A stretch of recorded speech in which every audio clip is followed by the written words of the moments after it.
The next topic is experimental confirmation of semi-conservative DNA replication. Last time we discussed about the semi-conservative DNA replication. Now see that the experimental confirmation, experimentally it is proved that the yes, during DNA replication the 50% material get conserved from the parent DNA. This confirmation is given by, it is proved by two scientists. These are Maselson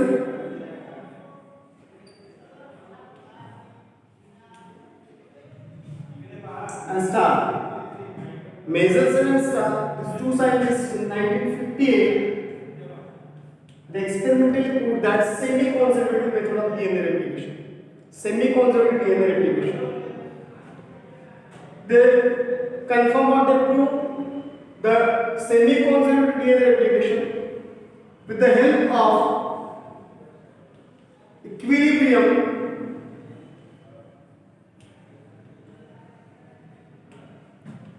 density gradient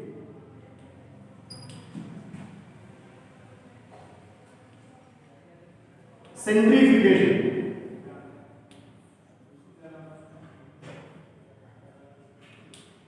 With the process equilibrium density gradient centrifugation process. To prove this, they use the bacteria. This is the E. coli bacteria, Escherichia coli bacteria. E. coli bacteria, Escherichia coli bacteria. Then E. coli bacteria, they culture in the medium. Culture medium.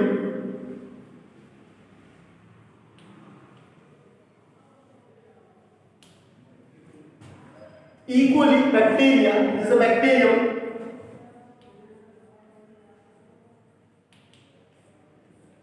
They culture in the culture media. That culture media have the normal nitrogen N14. Culture media have the normal nitrogen, that is the N14, and then they obtain the band. This is the equilibrium density gradient band. The position of band obtained.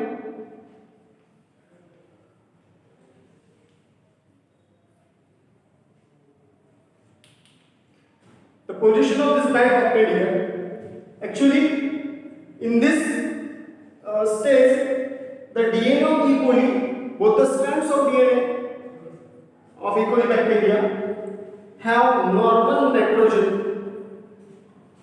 Normal nitrogen here. So normal nitrogen band, normal nitrogen equilibrium density gradient band, the position of N14 is obtained at this stage. After that, they transfer this bacterium to the another medium, another culture medium,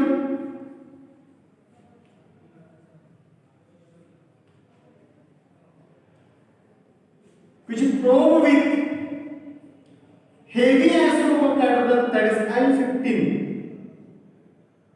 This is heavy isotope of nitrogen, N15, and they allow for several generation, to replicate several generation.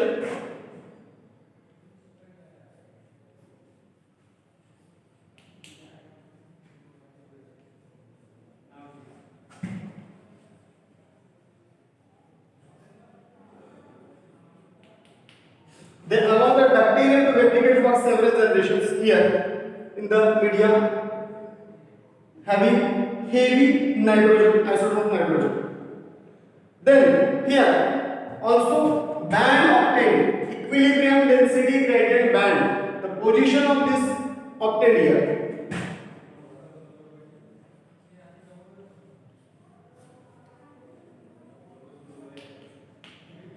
Position of N15 band obtained here.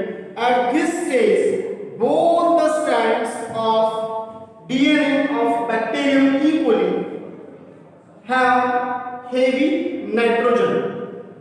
Both the strands having heavy nitrogen in this.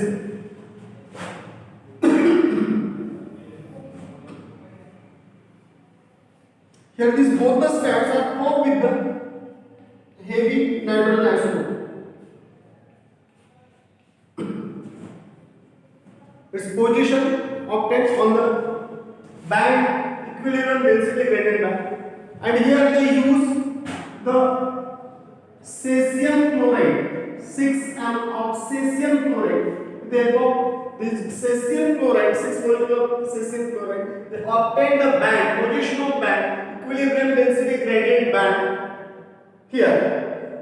Actually here, the heavy radioisotope and normal isotope of normal nitrogen discriminate with the help of cesium chloride. With the help of cesium chloride, because the density, equilibrium density of cesium chloride and heavy isotope of nitrogen is near about same. So on that basis, they can distinguish the normal nitrogen and the heavy nitrogen, heavy isotope of nitrogen. Now see, they then culture this DNA in this bacterium containing this DNA into the normal culture medium having normal nitrogen.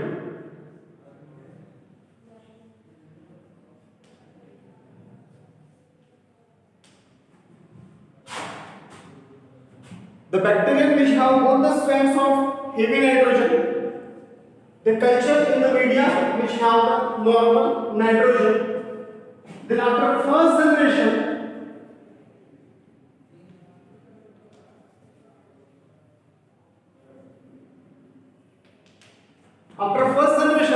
they obtain the band, equilibrium density gradient band.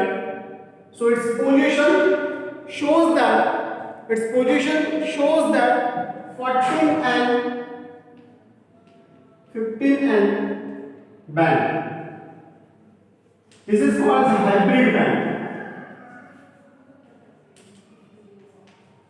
The position is a hybrid band. After that, they transfer and actually after that they are allowed to again replicate, and after second generation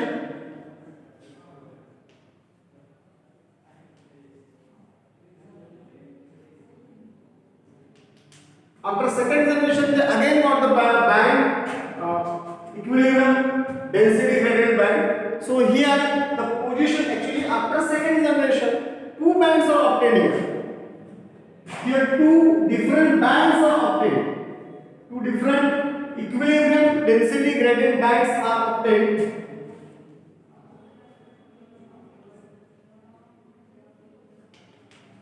Here one band show the position of normal nitrogen 14 and 49.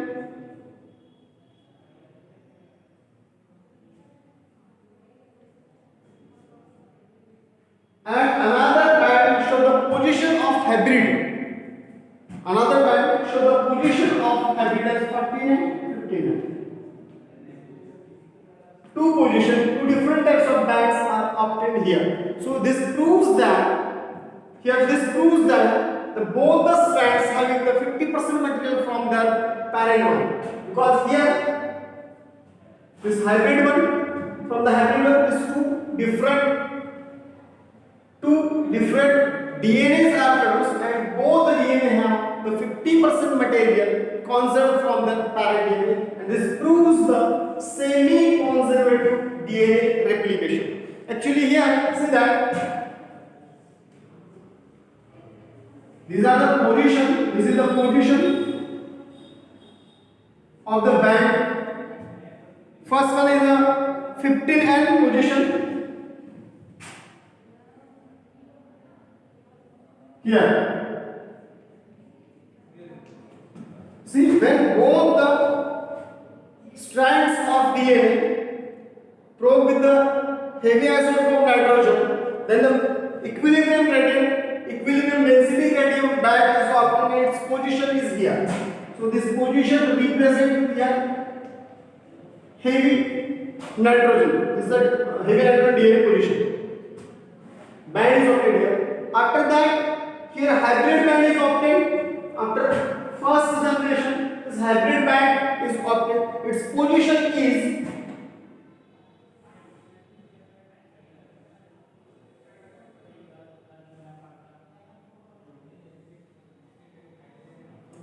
position is quite different here. Here the position of one another band, hybrid band is obtained. 14 and 15 N. This is a hybrid. And here after second generation, after first generation, the position of this band is obtained. Here after second generation, two bands are obtained in this way.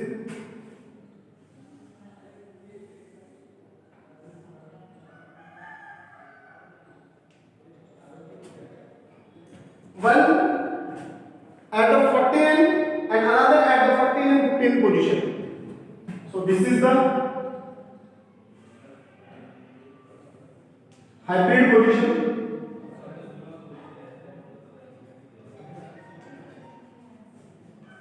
Hybrid position, and another is a normal position here. Position of normal nitrogen. 14 and 14. So in this way, Meselson and Starr, they proves that the semi-conservative nature of DNA replication. Semi-conservative nature of the DNA replication. Now next one is the protein synthesis process. Now see the general idea about the protein synthesis process. Next one is protein synthesis.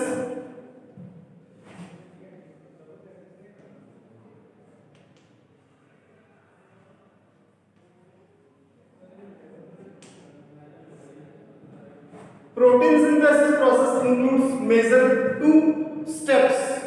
It includes the transcription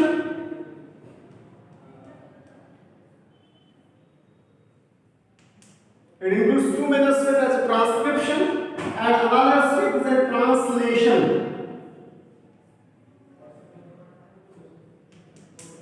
Transcription and translation, these two steps are included in the protein synthesis process. See, transcription it means the copying of information which are present on one of the strand of DNA.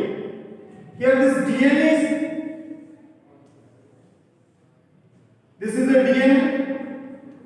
It has the information about the protein synthesis.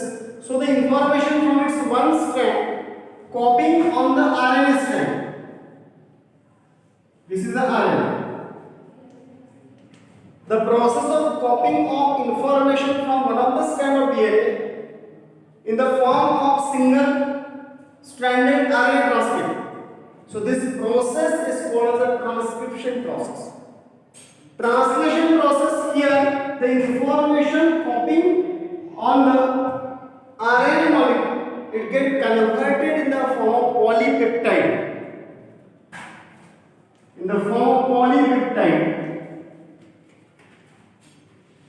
Including, this is a translation process.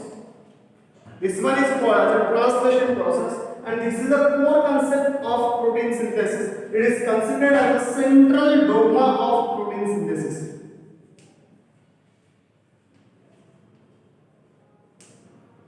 This one is a DNA to RNA and RNA to polypeptide. This is a central dogma of protein synthesis process.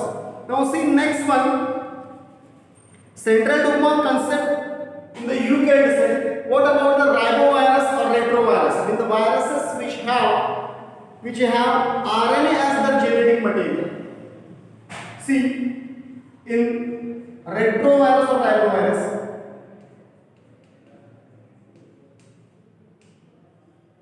here RNA is their genetic material. Here RNA is their genetic material. So here they use one enzyme here. This is the DNA, RNA dependent DNA polymerase. This concept is given by Temin in 1970 and Baltimore in Temin and Baltimore in both 1970. So here Temin and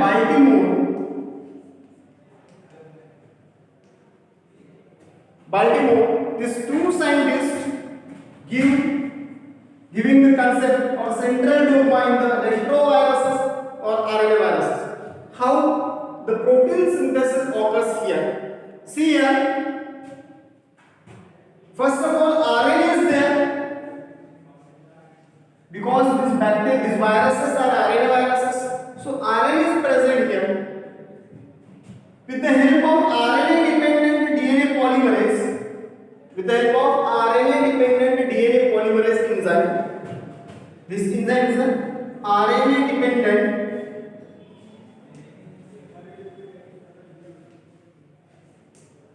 DNA polymerase.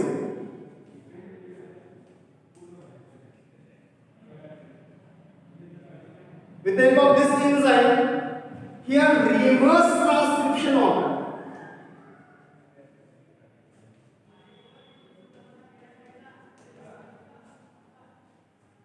Reverse transcription order. So RNA produce first DNA. Reverse transcription occurs here. So RNA produce DNA with the help of one enzyme RNA dependent DNA polymerase. Then this RNA undergoes the transcription to produce a specific type of RNA. I mean here the information present on one of the strand of DNA is copying on the single stranded RNA. This is a transcription process. So here DNA transcript in the form of RNA. This is a transcription, and after that RNA translates in the form of polymerase.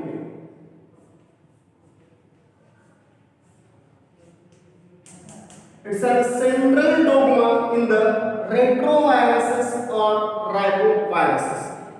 After here, the detailed study of protein synthesis we will see in the next video.